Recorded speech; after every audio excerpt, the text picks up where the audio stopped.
Let's talk about some of the unanswered questions with the 49ers. So going into this game, I think there was 1 week questions that were certainly answered as far as, what does it look like with Chase Young? What is can Steve Wilkes bounce back? Those are kind of 1 week questions that were certainly answered. But when you look at the course of the season, long term, and can this team win a Super Bowl, there's certain questions that we have about this team that I don't think were necessarily answered in this win against the Jags. Great win against a very good team. They way outperformed what I think most people expected. I mean, people that were realistic looking at the Jags coming off of a bye, traveling East Coast, 5-game win streak, 3-game losing streak.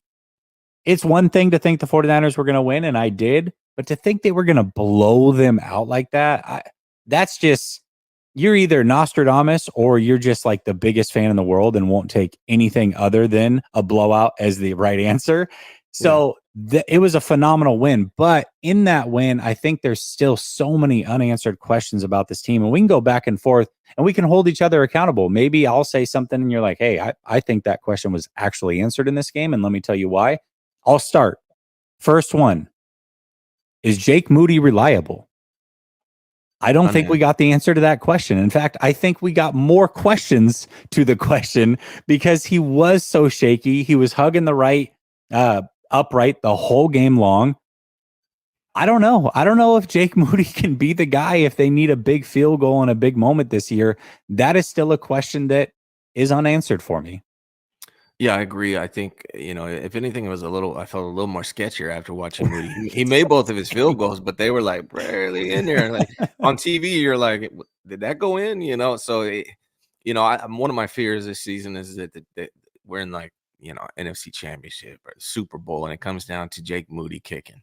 That scares the hell out of me thinking about that because we have no idea. It's just we don't have a history on him, right? And he's had a couple of shaky kicks. In general, he's made most of his kicks outside the 2 games. So it's just like who knows? It's definitely an unanswered question. And hopefully we find out the answer in a positive form at some point and not in the negative form when it matters most. That's one of my concerns for the season. Definitely an unanswered question. Absolutely. Is there any unanswered questions that you have? Yeah, I mean, I think I know the answer, but maybe it's not unanswered, but I don't know if. So it was great to see Oliver subbed out. They slide Diamador Lenore into, nickel corner, and they popped Ambry Thomas out there. But can Ambry Thomas really answer the call when he's going against guys like Metcalf, like AJ Brown, like Mike Evans, who are all on the itinerary for the upcoming games? Zay Flowers for the Ravens. It worked against this Jaguar team. But I don't know how it's going to stack up against these elite receivers, especially teams that have great offensive lines. Like when we go against the Eagles, for example, who have a good offensive line, who can slow down our pass rush a little bit and buy the receivers more time. Can Ambry hang with those elite receivers for long periods of time? That part, I don't know. I think that's still an unanswered question. I kind of feel like, unfortunately, I think the answer is no, if I'm being real, but we'll see. I'm hopeful that I'm wrong. Yeah, we're going to talk a little bit about them as we get into the show, but I agree. I mean, that was the biggest realistic area that I thought that they should address during the trade deadline. I know that we would love for the offensive line to have been addressed, but that's just not that realistic at the trade deadline. During the trade deadline, it was like, okay, pass rusher, are you going to get a corner? And I think most people preferred the corner. Although getting Chase Young was certainly fantastic, I think there's a lot of things that having Chase Young on this team did for them, not just an individual impact, but overall, I think most of us would have preferred a number 1 corner.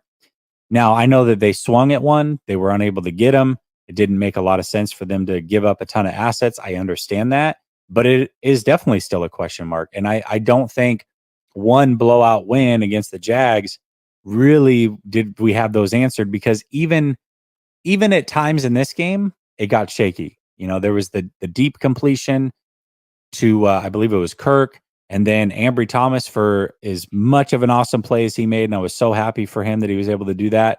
He then gets a pass interference a little bit later. They just weren't really tested in the way that some of these other teams are going to test them. So I Right. agree. I think that's still a question. All right. And well, real quick, Richard Gonzalez brings it up, and I've seen it going around. The Giants Yeah. released Jack Jones. I believe it's the Giants, right? Yeah, the No, Giants. Patriots. Yeah, Patriots released Jack Jones. yeah. Should the Niners snatch him up? I mean, only if you think that he's a better option than anybody else on the team. And I don't know that he is or that he isn't. I mean, that's something that the 49ers can internalize. What I can say is he had a really good, I think he was a rookie last year. He actually had a really good rookie season. This year, he's been absolute dog water and hasn't really been able to get on the field. So I don't know how good he is or how good he isn't. Also, I do know that corners who are good Don't that get leave the released. Patriots are no Yeah, longer good usually. yeah, And usually, if a corner is being let go that easily by the Patriots, they're probably not a very good player. That is one position that they have mastered. So I don't know if I would necessarily, it'd be like if the 49ers got rid of a defensive lineman and another team's like, you know what? We're going to go get him and think he's going to be a difference maker. Arden Key, great example. right. Ebukam, great example. There's a reason that the 49ers are letting him go. They think that they can do better or at least find somebody that's cheaper to do the same job. If the Patriots are letting him go, chances are he's probably not that great, but maybe he is. I don't know. Yeah, Belichick knows his defensive players, and he tends to get rid of them at the right time. So it does make you wonder if he's that guy or not, for sure. Yeah, absolutely. Okay, another unanswered question that I have. Hmm. Can Kyle coach loose in big moments? I mean, Kyle, for as great of a coach as he is, I think the one drawback that people would point to is not being able to come from behind in the fourth quarter thing. I know some of the statistics are overblown. Like, oh, if you're down by 8+ points, the 8+ points thing, I would venture to guess if you look at every coach across the NFL, that number is skewed heavily in the Right, loss column. But the right. one where it's like if they're down at any point by 3 points or more at any point in the fourth quarter, they have like one win in 39 tries or whatever that stat is. That stat is a real stat, I believe. That says that you don't have the ability to come back. And on the flip side, people may say, well, that stat is definitely going to be skewed as well, for sure. But how many of those same leads has he given up since he's been here? Because we've seen it in big games where they have had the 10-point lead in the fourth quarter and have unable to come through with a win. But vice versa, you can't come from behind yourself and come up with a big win. So I would say Kyle coaching loose in big moments. I still want to see that. And I don't necessarily think we got any of those answers in this game either. No, and I don't think you can. You You're not honestly, you going really to tell the playoffs, probably, right, right? exactly. That's kind of what I was thinking. Or if you're in the regular season and every game counts as towards the play, like making the playoffs. But Yeah. Kyle has shown it's not only like coming back from behind; it's also protecting a lead. Like if you have, we've seen twice in the Super Bowl In where Kyle protecting your Shannon. quarterback, And so all of there's the another above. one. Yeah, so those are definitely unanswered questions for me. Like, can Kyle be clutch? Really, that's the question. Can Kyle be clutch? Because he's shown a couple times that he's hasn't been.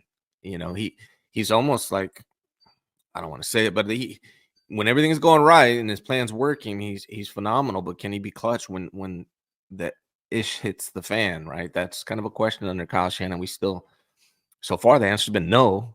Doesn't mean he can't change that this year.